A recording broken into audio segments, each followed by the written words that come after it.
You ask Tiger to solve. This deals with linear equations with one unknown. The final result is x equals 3/8. Let's solve it step by step. Group all x terms on the left side of the equation. Subtract 10x from both sides.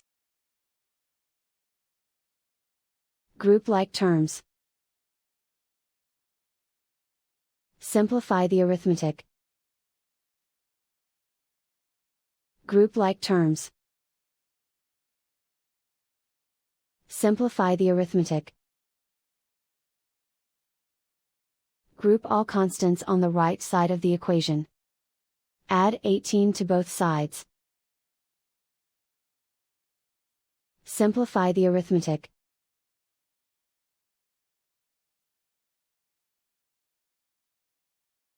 Isolate the x. Divide both sides by 24. Simplify the fraction. Find the greatest common factor of the numerator and denominator. Factor out and cancel the greatest common factor.